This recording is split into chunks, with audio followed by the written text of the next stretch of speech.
Fidèles téléspectateurs et internautes, bienvenue dans cette émission. Nous sommes très heureux de vous retrouver de nouveau pour décortiquer avec vous les grandes questions d'actualité qui sont marquées par les travaux de l'informateur Augustin Kabouya qui se poursuivent au niveau de l'hôtel Hilton à Kinshasa. Il a reçu, ou il continue de recevoir différents présidents des regroupements politiques, notamment ceux de l'opposition, Augustin Matata Pogno du LGD, Adolphe Mouzito de Nouvel Élan, mais aussi Constant Moutamba plutôt de la DIPRO, ont été reçus par Augustin Kabouya le week-end dernier. Quelques cadres et responsables des formations politiques, membres de l'Union Sacrée, ont été aussi reçus, notamment le Premier ministre Jean-Michel Samaloukonde, Modeste Bahati Lukwebo pour les comptes de la FDCA, Jantini Ngobilambaka, Abdon Etina et tant d'autres personnalités ont été reçus par Augustin Kabouya. Alors la grande question, est-ce la fin de l'opposition dans ces pays? Est-ce que nous devons nous attendre à ce que Martin Fayoulou et Moïse Katoumi soient aussi reçus par l'informateur Augustin Kabouya? Nous en parlons dans cette émission. On ne va pas oublier la guerre à l'Est. Le président de la République était au mini-sommet de l'Union africaine, un échange avec le président rwandais Paul Kagame sur initiative du président angolais Joao Lourenço, modérateur ou médiateur désigné par l'Union africaine. Des échanges, nous en parlerons également dans cette émission. Je reçois sur ce plateau Jonathan Mbele, avec qui nous allons devoir décortiquer toutes ces questions. Bienvenue à vous. Merci M. Hervé, merci également à nos nombreux téléspectateurs qui donneront de leur temps pour suivre nos analyses et réflexions. Je me dois d'abord de saluer l'ensemble de la population de la commune de Selembaou et c'est de la Funa en particulier. Mais au nom de cette population, je porte la voix pour la situation de l'avenue du 24 novembre dans son prolongement vers Selembaou. Cette route aujourd'hui est pratiquement impraticable par le simple fait que la gouvernance des bandits ne daigne pas y jeter un coup d'œil. Après la pluie d'hier, nous avons eu difficile à nous mouvoir. Des églises n'ont pas fonctionné, les gens n'ont pas eu facile à aller visiter les leurs à la prison centrale de Makala, les paroisses ont eu difficile à avoir tous ces fidèles simplement parce que la route n'est pas praticable. Voilà pourquoi nous appelons à ceux dont l'État a donné des prérogatives et de missions pour veiller à ce que les routes puissent être en bon état et construites, qu'ils puissent essayer de voir ce qu'ils peuvent faire afin que la population de la Funa et ces décidément en particulier puisse être soulagée. Nous savons que la volonté de la gouvernance des bandits n'a pas voulu à ce que Selembaou ait des députés nationaux et même provinciaux. Voilà pourquoi il est difficile de faire entendre sa voix. Nous, comme porte-parole et aussi un de ceux qui habitent cette commune-là, nous donnons notre voix pour que enfin Selembaou puisse être soulagé avec la situation de la route du 24 novembre qui nous dérange tant. Très bien, mais la situation ne concerne pas seulement la Funa ou la commune de Selembaou. Le constat est général, c'est pratiquement toute la ville de Kinshasa qui n'a plus de route. Vous avez vu les embouteillages ce matin, il n'y a pratiquement plus de route. Pourtant, on a vanté le projet Kinze Retrouve, le projet serait exécuté à hauteur de 87%, mais sur terrain, c'est une catastrophe. Vous savez, la gouvernance des bandits réfléchit au travers, en fait. Lorsque les gens sérieux réfléchissent pour trouver des solutions, la gouvernance des bandits, elle, par contre, réfléchit comment trouver de quoi détourner. C'est en fait ça la réalité. Voilà pourquoi des statistiques telles que données ne peuvent jamais refléter la réalité. Parce qu'aujourd'hui, le grand problème de la RDC dans son ensemble, c'est son plan urbanistique. Mais M. Mwabilou a fait près de 4 ans comme ministre de l'urbanisme. On va jamais nous dire quels sont le nombre de fois où lui a organisé un atelier ou un symposium où les urbanistes, voilà, où les urbanistes de l'État devaient réfléchir comment faire pour sauver la ville, comment faire pour sauver la République. Parce qu'aujourd'hui, il a été prouvé par des rapports, des études, que la RDC, particulièrement la ville de Kinshasa, les gens ont mal construit, les gens ont construit sur les égouts, sur les canalisations d'eau, et aujourd'hui, l'eau a difficile à extaner. On ne pouvait jamais imaginer que dans la ville de Kinshasa, Brikin puisse être inondé tel qu'il a été des semaines et des semaines. On ne pouvait jamais imaginer que Baramoto puisse être inondé des semaines et des semaines, simplement parce que Au fil du temps, nous avons cherché des priorités ailleurs. Les bandits et leurs chefs ont cherché de l'argent. Ils ont oublié qu'il y a une ville à protéger, il y a une ville à rebâtir. Si le conseil général, nous l'avons observé aussi avec vous, mais considérant le fait que la gouvernance des bandits n'a pas voulu que Selemba ou que Makomincheri, qui est chez moi, et Funa dans l'ensemble, ne puissent pas avoir de porte-parole valable. Comment une si petite pluie comme celle que nous avons connue le vendredi a causé tant de dégâts et aucun de tous ces 49 députés dont les mandats ont été validés à Kinshasa, personne n'est descendu sur terrain. De vendredi à ce jour, il n'y a pas une vidéo d'un député national sur terrain pour vivre avec les populations. C'est que la pluie a causé comme dégâts. Vous parlez des députés alors que là où se trouve les bureaux du gouverneur a été inondé. Non, mais c'est inondé chaque fois qu'il y a pluie. Ce fait, la réalité. Le gouverneur je l'ai dit. Ne s'est jamais inquiété. Je suis sûr que cette ville a un ministre des urbanismes. Je suis sûr. Mais s'il y a un ministre, quel est son rôle?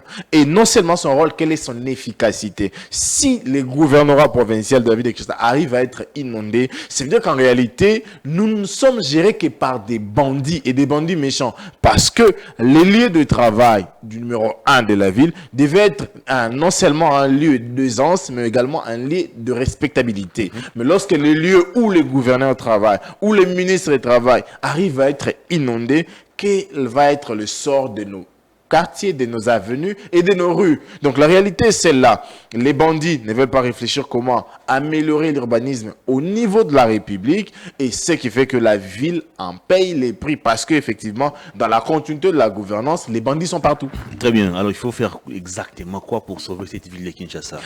Il est vrai, on a parlé un moment des Ngobila, on a parlé des Jekoko Mulumba, on a parlé des Godempoï qui ont géré la ville pendant ces 5 dernières années. Mais le constat est triste. Rien n'a été fait à Kinshasa. Qu'est-ce qu'il faut faire dans les prochaines années pour sauver Kinshasa? Je suis en train de réfléchir sur une tribune qui sortira des CP, la gare des chantiers. Et ça, c'est le théâtre que nous offre la gouvernance au niveau de la ville de Kinshasa. Chacun a son chantier, chacun a son équipe de communication, où on nous bombarde les images qui plaisent à celui qui embauche ces gens-là. Exactement. En oubliant que la ville est censée être gérée par un seul programme, que eux, notamment les gouverneurs, a porté et défendu, pour lesquels son gouvernement s'attelle à l'accomplissement. Mais si nous avons deux camps qui opèrent de manière liberticide pour des intérêts personnels, c'est déjà un souci de gouvernance qu'il faille à tout prix résoudre. Mais lorsqu'on en vient au niveau de solution, je l'ai toujours dit, mon peuple est complice, mon peuple est en partie responsable de ce qui nous arrive aujourd'hui. Parce qu'il faut le dire, il est vrai que les bandits ont eu le droit de nous imposer une gouvernance, mais le peuple qui est parti acclamer lorsque Ngobila a lancé son parti politique, ce peuple-là est complice.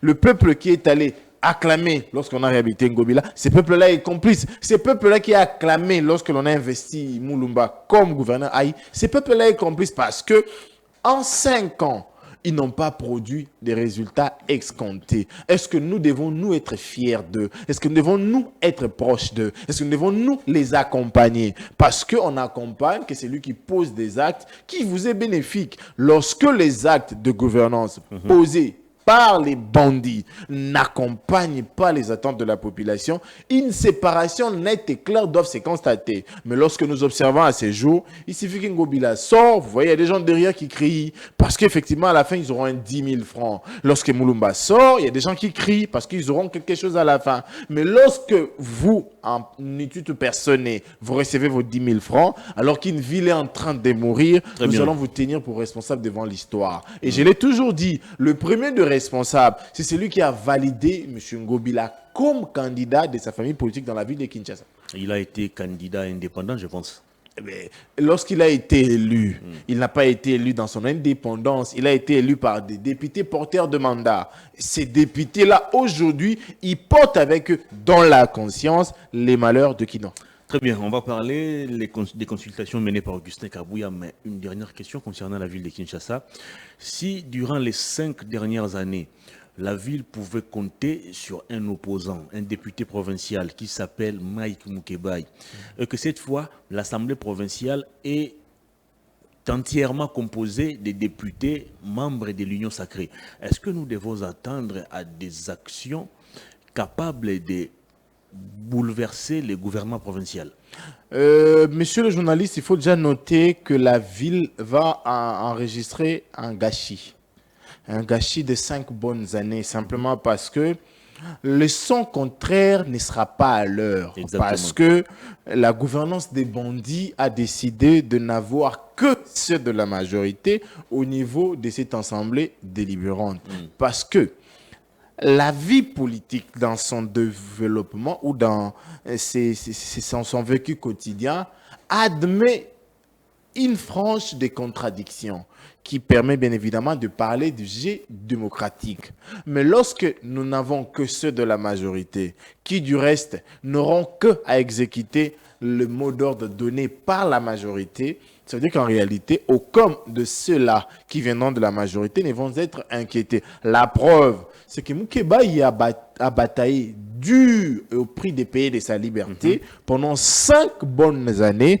Et les conséquences, c'est que toutes ces initiatives se sont vues être heurtées par les dictats politiques matérialisés par M. Godefroy. Ça n'a pas empêché à ce que les Kinois puissent savoir les désordres qui régnaient. C'est en fait ça la réalité. Maintenant là, nous avons un double travail.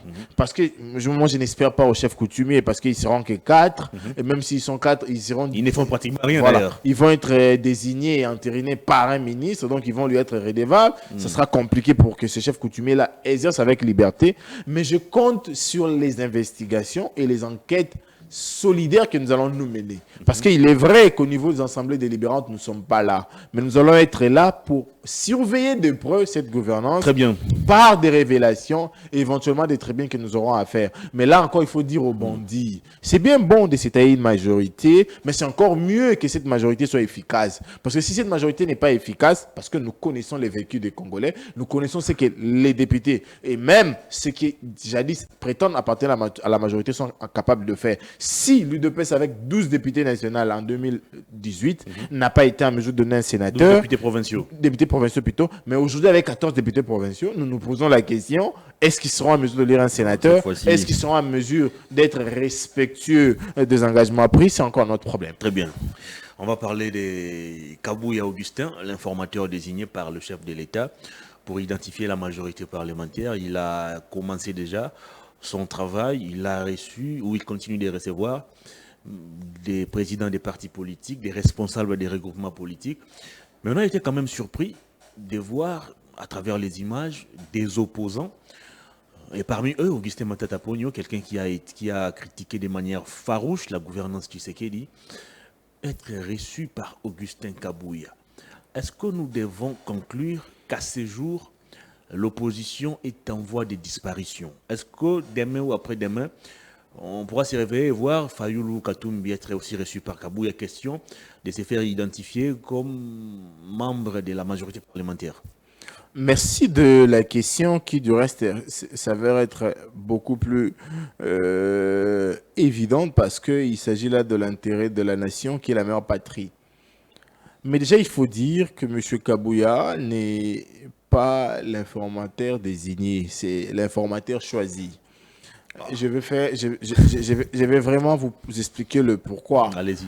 J'ai fouillé, je me suis documenté pour essayer de savoir un peu comment la République procède dans la nomination des informateurs. Monsieur Kabouya est le seul qui est nommé par communiqué de monsieur le directeur de cabinet de la première institution du pays. Contrairement à ses prédécesseurs qui ont été tous nommés sur ordonnance présidentielle et notifiés par les directeurs des cabinets. C'est déjà ça le grand problème. Donc aujourd'hui, nous allons dire que M. Kabouya est choisi et non désigné. Ça viole la loi? La loi parle de la désignation du chef. La loi ne parle pas de la désignation du DIRCAB ou de la notification du DIRCAB.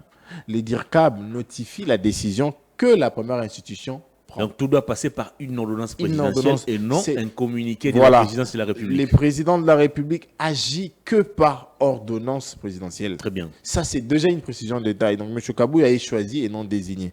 Premier élément. Deuxième élément, je note de l'égoïsme et de la gourmandise dans l'UDPS. Comment ça? Voilà.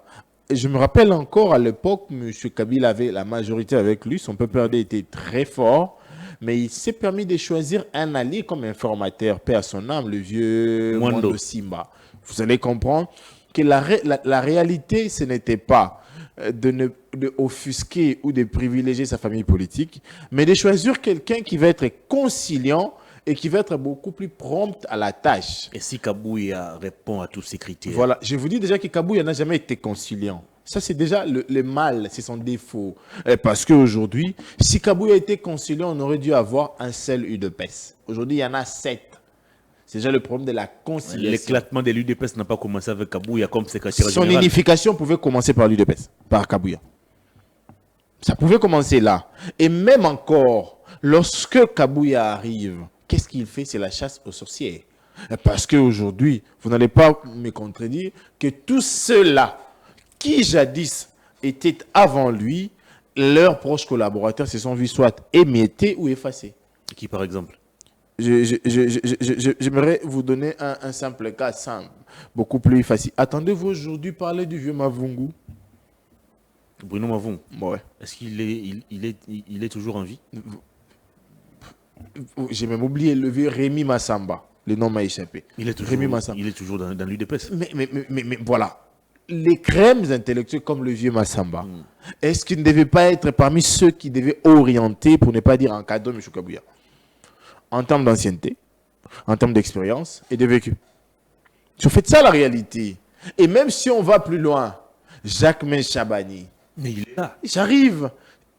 Hormis le fait qu'il a été récupéré comme conseiller à la présidence, vous avez vu comment le vieux n'était presque plus considéré ici dans l'UDPS?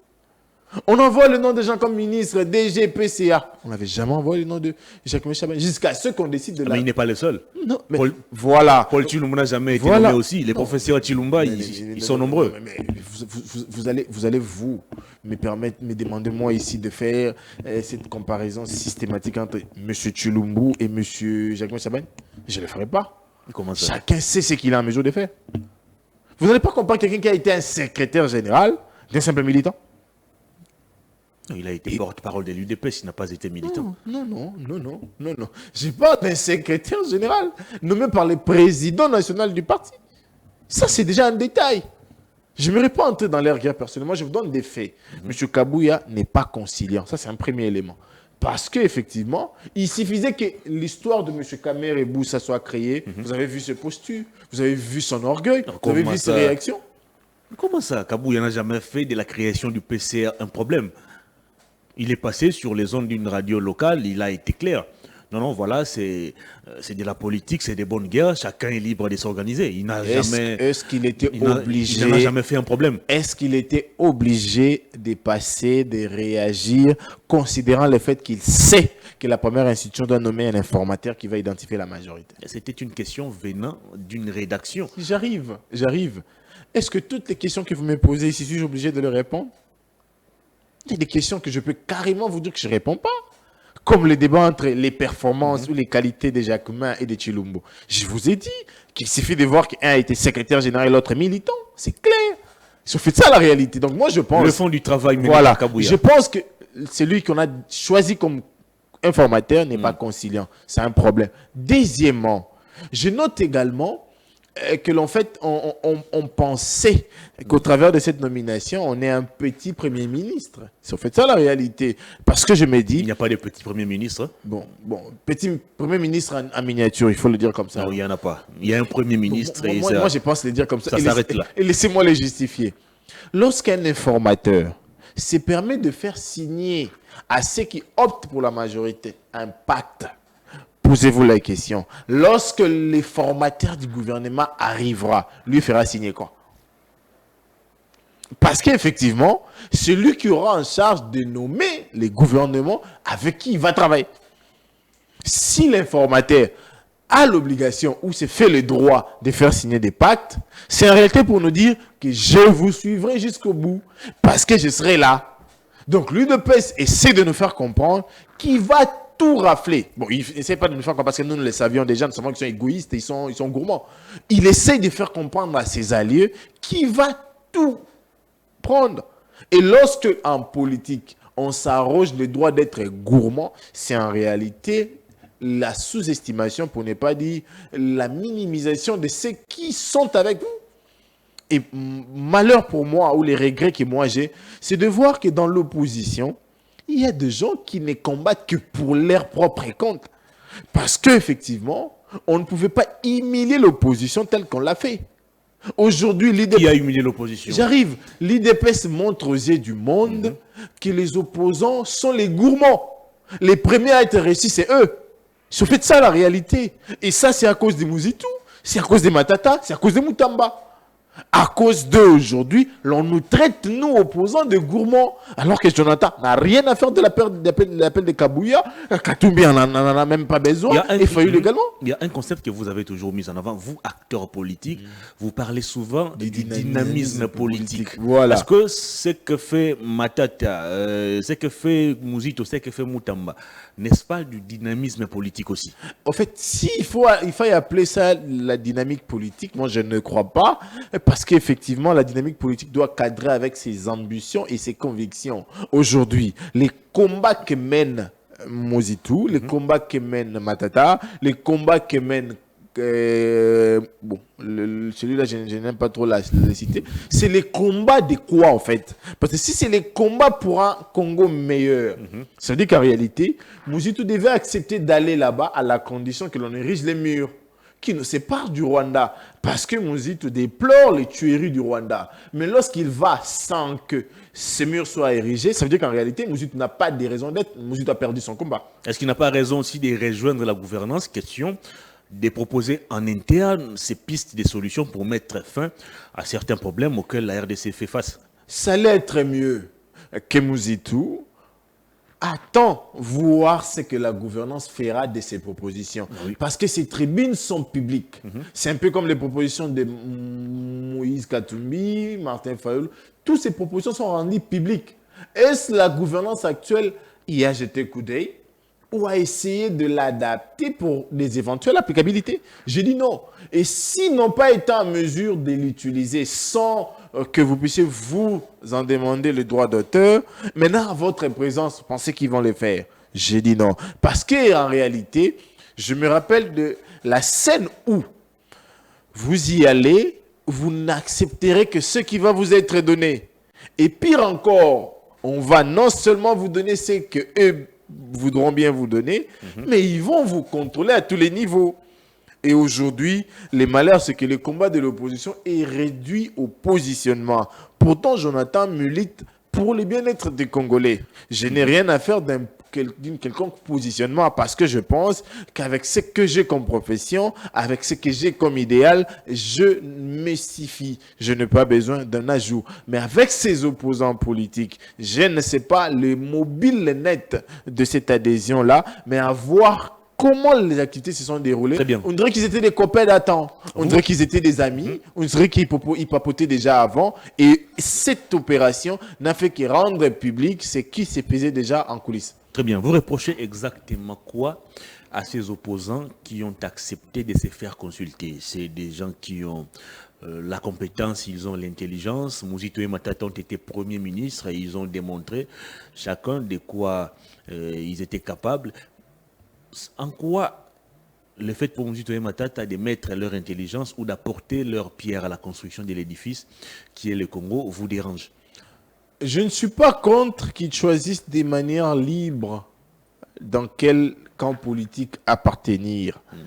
Mais ce que moi je regrette, c'est qu'au travers de leurs actes, on réduit les combats de l'opposition. Les combats pour lesquels les gens ont laissé de leur vie. Defaou Paloukou est parti pour ça. Davin Kalala est parti pour ça. Et tant d'autres.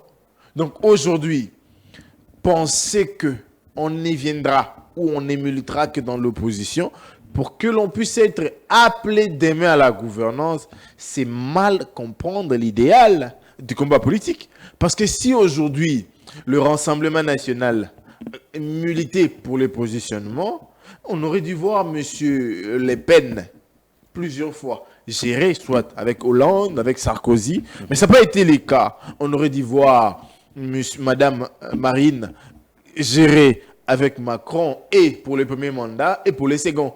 Mais considérant l'idéal ou l'essentiel, la quintessence de son combat politique, elle amène plutôt tout en restant fidèle à ses engagements.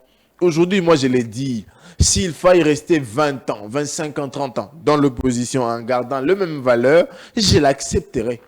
Mais je ne permettrai pas que par moi, les gens pensent que mes passages médiatiques, mon combat sur terrain, mes opinions, c'est pour que quelqu'un me récupère. Ça, je ne suis pas pour. Et c'est malheureusement ce que nos aînés, bourreux de potentialités, comme vous l'avez dit, ont eu à commettre. Et aujourd'hui, grâce à eux, beaucoup de jeunes... Ils ont juste décidé de mettre leur potentialité au service de la République, plutôt que de rester dans l'opposition et faire des propositions qui ne seront jamais appliquées. Déjà, il faut dire que dans l'opposition, ils ont eu à faire de propositions dont la mouvance n'a jamais eu égard. Et voilà pourquoi il fallait adhérer à la majorité parlementaire ou adhérer dans les institutions. J'arrive. Question d'aller combattre en interne. Ou de se battre en interne. Si cette gouvernance n'était pas une gouvernance des bandits, quelqu'un qui propose des solutions salutaires pour sa patrie, on considère. Martin Fayulu l'a dit plusieurs fois et le répète à qui veut l'entendre, qu'il faille rompre de manière immédiate des relations diplomatiques avec les États agresseurs. Aucune fois la gouvernance des bandits l'a fait. Pensez-vous qu'en étant en interne, avec un simple poste de ministre, qui d'ailleurs ne peut même pas être ministre d'État ou ministre délégué, vous allez vous faire entendre? Pensez-vous qu'autant de réformes que Mouzito a proposées, s'il n'est pas Premier ministre, ils vont les faire? Autant de réformes que Matata a proposées, s'il n'est pas Premier ministre, est-ce qu'ils vont le faire? Parce que pour arriver à imposer ces réformes de manière efficiente, il faut être dans la machine de la gouvernance. Ça veut dire occuper les fonctions de commandement. Soit Premier ministre, soit Président de la République. Mais ni l'un ni dans l'autre vous êtes. Alors, posons-nous la question, où, quand et comment allez-vous faire adopter pour faire application de vos propositions? Donc, je pense que si c'est un choix, ce choix est très mauvais. Si c'est un dictat, ce dictat est irréfléchi. Si c'est une recommandation, cette recommandation n'est pas favorable au peuple. Très bien. Mouzito, Matata, Moutamba n'ont pas battu campagne pour la réélection de Félix Tshisekedi, mais ils ont décidé de rejoindre par après la gouvernance ou la famille politique de Félix Tshisekedi. De quelle manière Félix Tshisekedi doit considérer toutes ces personnalités qui ont été il y a peu dans l'opposition et qui ont décidé de les rejoindre au pouvoir? Est-ce il doit le prendre comme des simples profiteurs ou des alliés ou partenaires capables de l'aider à booster son programme de gouvernance ou encore à réussir son programme de gouvernance? Deux peuvent être considérés comme des alliés capables de proposer au terme de leurs réflexions et programmes de meilleures options pour une république redressée. Ils sont nombreux, il n'y a pas que les trois là. Il y a Germain Kambinga qui a été aussi consulté, je pense. Qui est Germain Kambinga? Oh. C'est qui Germain Kambinga? Ancien ministre de l'Industrie, ancien député national, non. Ancien du MLC. J'ai jamais connu un ministre de l'Industrie sur le nom de Germain. Centre. Ah bon? Ouais. J'ai jamais connu. L'auteur du concept consommant congolais. Vous l'ignorez. Je vous dis, moi là, j'ai jamais connu un ministre de nom de Germain Kambinga. J'ai connu un jeune porte-parole du MLC à l'époque, qu'on appelait Kambinga aussi, mais qui n'est plus là, et est parti avec tout ce qu'il avait comme potentialité. Non, il est là, je vous informe. Non, bien évidemment, j'aimerais bien le voir en son temps. Pas maintenant, parce que maintenant, là, s'il y a un Kambinga, maintenant, ça ne doit pas être le Kambinga d'antan. Très bien. Donc, la réalité, c'est lesquels, je l'ai dit, deux peuvent être considérés comme des alliés et d'autres non. Moutamba, par exemple, toute sa vie, il n'a bataillé que pour trouver des postes. Comment ça? Il a été dans les mouvements citoyens. Après, il a décidé de rejoindre le FCC où il a été nommé, je crois, administrateur à l'ONATRA, je pense. Et comme on n'arrivait pas à l'encenser davantage, il a quitté. Non, il a estimé que sa vision ne cadrait plus avec celle des Kabila. Après avoir perdu les élections, il a décidé de partir. C'est pour vous dire qu'en réalité, Moutamba n'a jamais été opposant politique. Donc vous les considérez comme un profiteur ou un opportuniste? Voilà, un demandeur d'emploi. C'est peut-être ça le mot. Parce qu'en réalité... C'est un avocat, il n'a pas besoin d'aller quémander un boulot. Vous savez, lorsqu'on est à la recherche des fonctions nominatives, on est prêt à tout. Même pour usurper la qualité d'opposant pour quelque temps. Et c'est comme ça que moi j'appréhende les combats menés il y a quelques temps avec des activités de sitting devant l'ambassade du Rwanda par Mutamba. Foncièrement, il n'est pas convaincu de ce qu'il mène comme combat. Il est à la recherche d'un positionnement. Alors, concrètement, qu'est-ce que Matata et Mouzito peuvent apporter à Félix Tshisekedi, qui a déjà autour de lui tous ces anciens ministres et tous ces anciens gouvernants sous Joseph Kabila, sous Mobutu? Vous savez, c'est un peu avec regret que j'aimerais opiner sur eux. Parce qu'effectivement, ils ne voient pas ce que nous avons la latitude de voir facilement. Les combats de la mouvance au pouvoir aujourd'hui n'est pas la même que la gouvernance imprégnée par Matata. Matata imprime la rigueur, la simplicité et la dextérité dans la gestion. Mais la gouvernance actuelle imprime les banditismes dans la gestion. Ils sont dans le voyeurisme, ils sont dans les détournements, ils sont dans la corruption, ils sont dans tout. Alors que ces mots-là forment l'essentiel du combat de Matata. Lorsqu'il vient, il vous imprime la rigueur dans la gouvernance. Est-ce que cette gouvernance-là... Justement, c'est de cette rigueur que Félix Tshisekedi a besoin. Vous allez vous rappeler, il y a quelques années, il avait décrié le problème des coordinations et des supervisions qui s'est posé à la tête du gouvernement. Les projets n'étaient pas suivis à la loupe. Il s'est posé un problème réel d'exécution ou de suivi de certaines tâches. Voilà qu'aujourd'hui, il a Matata Ponyo, réputé homme de rigueur. Peut-être qu'il va aussi changer pendant 5 ans, l'approche de gouvernance de Félix Tshisekedi. Pendant 5 ans, les citoyens Antoine, c'est toujours plein. Est-ce qu'un gouvernant devait se plaindre ou devait agir? C'est ça le grand problème. Voilà pourquoi on nous a même amené au Conseil des ministres des appareils photo pour faire des selfies. Simplement parce que l'on a confondu le rôle du gouvernant et des gouvernés. Si les gouverneurs doivent se plaindre que le taux est en hausse, les gouvernants, par contre, devaient agir pour que le taux revienne à la baisse. Et voilà pourquoi Matata a décidé d'aller mettre son intelligence à profit. J'arrive. Lui qui a stabilisé la monnaie 5 ans durant. Vous savez, l'intelligence agit dans un environnement calme, dans un environnement propice à son acceptation. Et vous pensez que l'Union sacrée, c'était un environnement trop agité? Non seulement agité, mais en l'air. Parce qu'effectivement, tous ceux qui s'y trouvent n'ont pas les 2 pieds sur terre.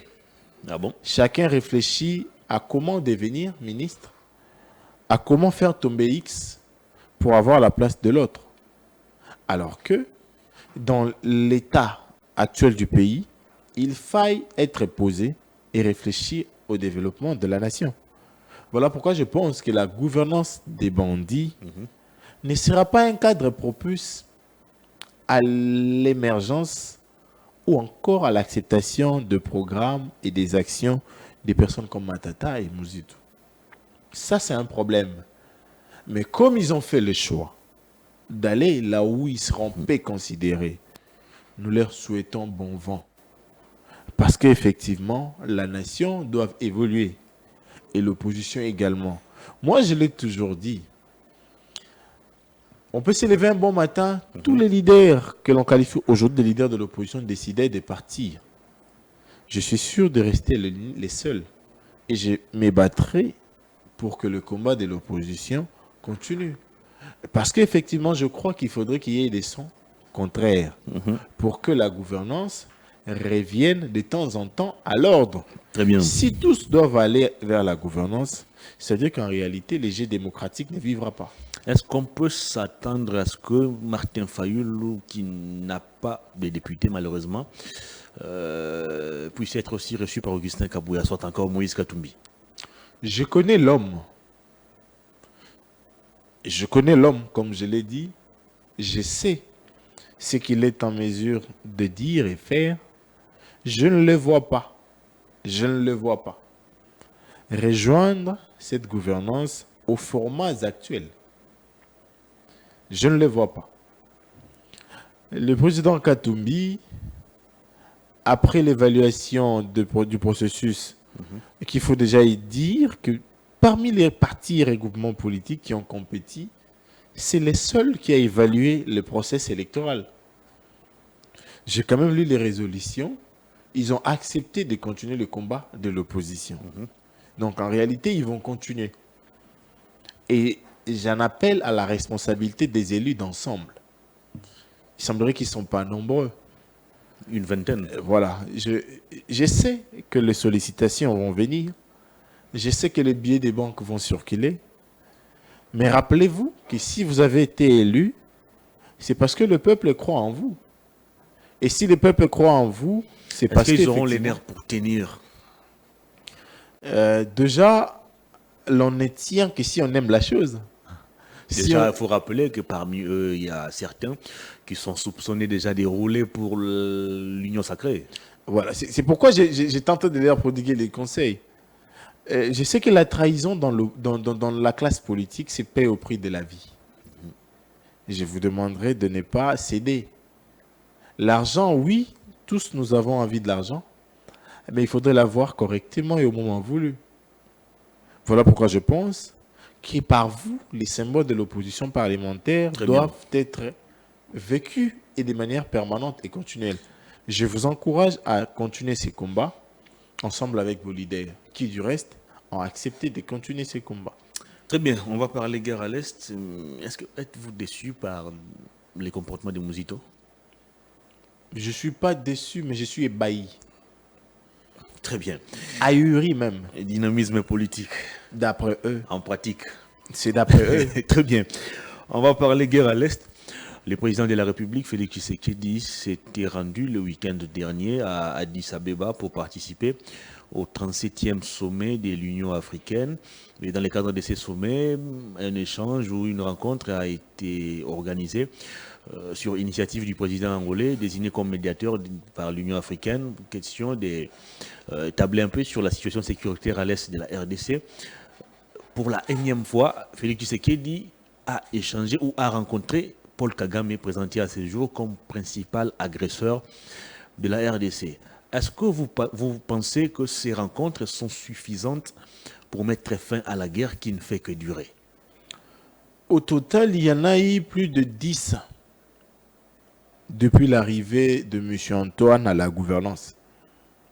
Et de tous ces 10 rencontres, plusieurs décisions ont été prises, mais sans résultat palpable sur le terrain. Mais alors, est-ce que la nation avait encore besoin de voir son agresseur assis avec celui qui, d'après certains, doit représenter la nation? La nation n'avait pas besoin de cela. Voilà pourquoi j'ai écrit sur une de mes tribunes que j'attendais également à voir les boycotts par la RDC de la présence de notre agresseur. Parce qu'effectivement, lorsque l'on regarde celui qui violente, celui qui tue, celui qui massacre, celui qui pille, être assise aux côtés d'un frère, l'on considère qu'un frère est simplement les traîtres en question. Parce qu'aujourd'hui, je suis convaincu comme beaucoup que ces assises ne produiront pas de résultats. Et déjà, jusqu'à ce jour, il n'y a toujours pas de communiqué final qui sanctionne cette rencontre. Parce que, effectivement, il y a un problème. Lorsque l'on s'était réunis pour la dernière fois, c'est là où on a parlé de cesser l'effet immédiat, des délocalisations de postes occupés, mais à ce jour, plus d'une année, ces résolutions n'ont pas été appliquées. Mais alors, on pose la question, est-ce qu'on sera en mesure de les appliquer maintenant? Si oui, quelle est la donne qui fera à ce que l'on puisse les appliquer maintenant? Quel est l'élément nouveau qui obligera à ces rebelles d'appliquer, à ces terroristes d'appliquer les résolutions? Parce qu'effectivement, ces rebelles et terroristes sans foi ni loi ont pris des tangentes dangereuses. Ils ont même donné la mort à certains militaires de la SADC. L'Afrique du Sud a perdu Voilà. 2 de ses militaires. Voilà. En dépit de tous ces nombreuses victimes que nous perdons comme victimes de la guerre. Et aujourd'hui, moi, je pense que l'ère des conciliambules, l'ère des dialogues, l'ère des consultations est révolue. Il faille passer aux actes. Et la première de toutes, c'est bien évidemment organiser également la riposte vers le Rwanda. Aujourd'hui, notre aéroport de Goma est saccagé. Exactement. Et pourtant, 2 bombes ont été larguées à Voilà. l'aéroport de Goma le week-end. et les particuliers ont perdu de leurs biens. Les avions de privé sont détruits. Et pendant ce temps, nous étions à Addis Abeba en Voilà. train de dialoguer avec la... Voilà. Et moi, je pense l'agresseur. qu'il faudrait qu'il y ait réciprocité. Nous ne devons toujours pas être là en train de nous plaindre, être là en train de faire l'attentiste. Et pourtant, ailleurs, on n'hésite pas sur l'application de moyens paix conventionnels contre la nation. Je l'ai dit et je le redis encore, ce n'était pas opportun pour la RDC d'accepter cette invitation, d'aller s'asseoir aux côtés de notre agresseur. Ce n'était pas opportun, ça je l'ai dit. Parce qu'effectivement, si nous sommes décidés et résolument engagés à ramener la paix, en dépit de tous nos essais et erreurs, il faille que nous puissions prendre la mesure de nos responsabilités pour dire non à la présence de notre agresseur, là où l'on décide sur les sorts de notre pays. Très bien. Alors, le président de la République estime que nous ne devons pas négocier avec ces terroristes M23, alors qu'à travers le monde, des voix s'élèvent justement pour demander à Kinshasa de négocier avec Kigali. Alors, par où la solution devra passer pour mettre fin à cette problématique de guerre? Vous avez suivi Thabo Mbeki, l'ancien président sud-africain, qui préconise les dialogues. Vital Kamerhe, même ici en interne, préconise les dialogues. Il estime que ces problèmes ne trouvera jamais de solution en activant l'option militaire. Entre le dialogue ou la diplomatie d'un côté et de l'autre la guerre qui va nous coûter énormément, qu'est-ce que nous devons mettre en pratique? Déjà, la diplomatie a largement échoué parce que la nation a eu à prendre part à presque tous les grands événements du monde où les chefs d'État et même notre agresseur a pris part. Malheureusement, nous ne sommes pas sortis de là avec de résolutions fermes. Les consultations ou les dialogues également, parce qu'au départ, on s'est retrouvé quelque part avec ces rebelles-là, au départ. À l'époque, je crois, il y avait M. Ibalanki qui était là comme représentant de la RDC. Mais nous n'avons pas trouvé de solution à ces assises-là. Est-ce qu'il faut encore revenir sur des processus qui ont été vains dans le passé? Troisièmement, l'option militaire. Nous ne l'avons pas encore expérimentée. Et c'est pourquoi? Parce qu'effectivement, moi je l'ai dit, nous n'avons pas encore attaqué de manière responsable nos agresseurs. Nous sommes à la défensive. Nous nous limitons à faire des communiqués, à faire des dénonciations et consorts. Parce que, après l'attaque de Kishiché, après le pose de la bombe dans une des paroisses catholiques, j'ai pensé voir la nation organiser même 3 jours d'attaque intense contre nos rebelles. Mais on ne l'a pas fait. C'est qu'en réalité, nous les avons entretenus.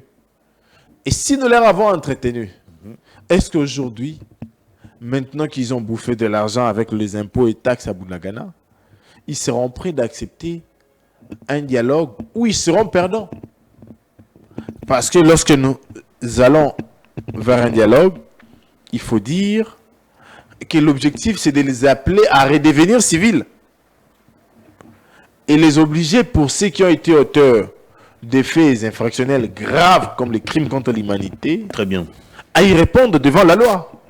Très bien. L'insécurité, n'est pas seulement au Nord Kivu, c'est aussi en Ituri, où le week-end dernier, les éléments Codeco ont tué plus de 13 personnes. S'il faut négocier avec les rebelles M23, alors, qu'est-ce que nous attendons pour taper ces Codeco, pour taper ces gens qui sont ici à Kwamouth? L'insécurité est généralisée. Parce que même à Kinshasa, il y a de l'insécurité. Les phénomènes Koulouna, avec Les quartiers entiers qui sont vidés. voilà, les quartiers qu'on dénomme aujourd'hui Ukraine, Angaba, à Makala d'ailleurs, c'est effectivement parce que l'État n'est plus là. Récemment, à Kimbatse, que tout un quartier a été vidé de ses habitants par crainte des représailles de Koulouna. Voilà. Simplement parce que la gouvernance des bandits n'imprime pas une politique sécuritaire lucide et responsable. Parce qu'effectivement, tous ceux qui sont placés dans divers postes de commandement n'ont ni les profils, ni les compétences requises. Comment ça? Jean-Pierre Bemba qui a été présenté comme l'homme de la situation, comme cet homme qui comprenait et dont les rebelles comprenaient son langage. Je l'ai toujours dit, c'est à tort que nous avons cru que ces repris de justice nous amèneraient la paix. C'est à tort que nous avons cru qu'un ancien rebelle pouvait être mieux comme gouvernant. C'est à tort que nous avons cru que la gouvernance actuelle va tout faire pour amener la paix. Parce qu'effectivement, M. Bemba, tel que vous le signalez, comme l'exécutant des résolutions des conseils des ministres, qui est l'unique organe décisionnel du Conseil ou encore du gouvernement de la République, devait prendre des mesures que M. Bemba devait exécuter du point de vue de la défense. Déjà, il faut dire que nous sommes dans des situations où nous sommes agressés. M. Bemba est à Kinshasa. Les chefs d'état-major général est à Kinshasa. Ces 4 adjoints sont à Kinshasa. Bemba était récemment au Nord Kivu. Il fait à Goma régulièrement des allers-retours. Mais il y a peu de temps, nous avons vu 2 ministres de la Défense accepter de passer 2 mois entiers à l'Est. Paix à son âme, Ngoï Moukena. Il est encore présent, il est député Crispin Atamatabé. Parce qu'effectivement, la mesure de l'action était la conséquence de leur responsabilité. Très bien. Ils se sont dit qu'il fallait être sur place pour encourager et suivre de près les événements. Aujourd'hui, ce n'est plus seulement à Bunagana, à Minova qu'on attaque. On largue même des bombes à Goma. En plein aéroport. C'est pour dire qu'en réalité, ils sont dans la logique expansionniste des champs de leur combat. Est-ce que nous devons, nous, avoir un ancien rebelle, un repris de justice comme membre de la gouvernance, mais ne pas avoir les résultats sur le terrain? Moi, je pense, et mon avis, c'est que M. Bemba ne mérite pas la fonction qu'il occupe aujourd'hui. Et je suis même triste d'apprendre que bientôt il occupera l'intérim à la primature. Donc, jusque-là, Sam Lukonde n'a pas encore démissionné. Hein. Si et seulement, exactement lui aussi. Si et seulement si M. Sam a encore un paix d'honneur, il devrait démissionner. Si et seulement s'il en a encore. Parce que lorsqu'un peuple vous donne un mandat, c'est pour dire qu'il vous fait confiance. Mais apprendre que vous avez refusé d'exercer son mandat, en réalité, vous n'avez été que profiteur de ces suffrages. On va terminer cette émission. En gros, qu'est-ce que les Congolais doivent retenir de la situation sécuritaire de plus en plus dégradante un peu partout à travers le pays? Notre problème, c'est qu'effectivement, nous avons dans la gouvernance des bandits qui ne sont pas responsables. Des bandits qui ne mesurent pas la gravité des différentes pertes en vies humaines que nous encaissons. Parce qu'effectivement, eux et leurs familles vivent et bénéficient de manière continuelle de protection rapprochée. Et que le peuple devait en réalité savoir qu'aujourd'hui, il y a de ceux-là qui se disent être opposants, mais qui en réalité utilisent les vocables opposition comme tremplin et passage vers un débauchage. Et que dorénavant, il faille être très sévère et rigoureux envers ceux qui viennent en s'identifiant comme opposants. Parce qu'effectivement, l'opposition aujourd'hui est considérée comme les canaux par lesquels les gens entrent au pouvoir. Et pourtant, l'opposition est censée être les contrepoids du pouvoir. Et que par elle, certaines initiatives puissent être copiées par la gouvernance pour mieux faire. Très bien. Merci à vous. Mais je pense aussi qu'il est grand temps que monsieur le chef d'état-major général puisse être au front avec nos militaires ainsi que ses 4 adjoints. On va terminer cette émission. 1 minute, s'il te plaît, cher Emma. L'opposant russe a été trouvé mort au niveau de la prison. Et moi, j'essaye un peu de corroborer les faits avec ce qui se passe ici à Kinshasa. Nous avons des prisonniers qui sont malades, certifiés par des rapports médicaux, mais ils sont empêchés d'aller se faire soigner. Est-ce que nous ne risquons pas de vivre ce qui se passe à Moscou?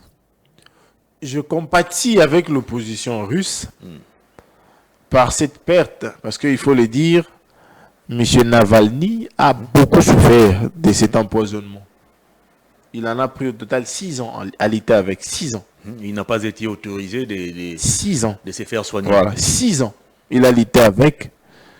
Et le corps humain est fragile. Mais lorsque vous parlez des opposants arrêtés et malades, moi je fais allusion à M. Salomo Kalonda-Dela. J'ai eu l'avantage le week-end passé de voir mon médecin pour un contrôle général. Et j'apprends qu'il fait parmi les médecins qui ont examiné et qui ont produit un des rapports qui attestent que le tableau clinique de M. Kalonda-Dela est extrêmement grave. Mon médecin me regarde droit dans les yeux. Il me dit, maître, parce qu'ils ont l'habitude de m'appeler comme ça, faites tout pour sauver la vie de M. Dela. Je suis médecin depuis une dizaine d'années. J'ai vu les gens tomber entre mes bras. J'ai vu les gens revenir en vie entre mes bras.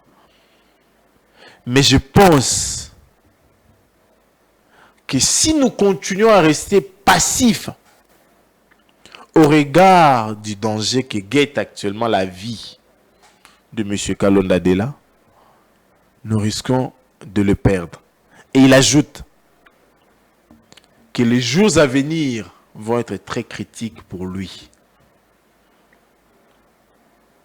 Mais qu'est-ce qui doit être fait? J'ai eu mal. Je me suis mis à la place de Kalonda-Dela. J'ai imaginé que mon médecin parlait avec M. Kalonda-Dela.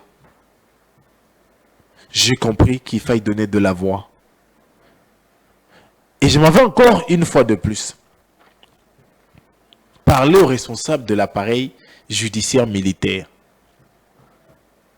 Si en son temps, la haute cour militaire, la haute cour, a donné, a accordé la liberté provisoire à M. François Béa pour des faits extrêmement graves, et qui aujourd'hui est en train de se retaper, de se rétablir.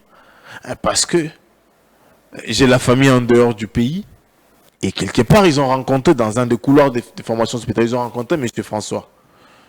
Bien que dans des états un peu compliqués, mais contrairement à l'état avec lequel il a quitté le pays, parce qu'il a quitté le pays par avion médicalisé, donné par le président Sassou. Mais aujourd'hui, bien qu'il soit sur une chaise roulante, mais il peut au moins regarder les gens et voir. Sauvons la vie du compatriote Kalonda-Dela. Très bien. Qu'est-ce qui pourrait justifier à ces jours cet acharnement sur sa personne? On a appris même que les décideurs auraient levé l'option de l'envoyer soit aux cliniques universitaires de Kinshasa, soit HJ Hôpital. Pourtant, parmi les médecins qui ont rédigé le rapport médical qui recommandait son évacuation à l'étranger, il y avait des médecins venus des cliniques universitaires. Comment pouvez-vous expliquer à ces jours cette méchanceté sur la personne de Salomon?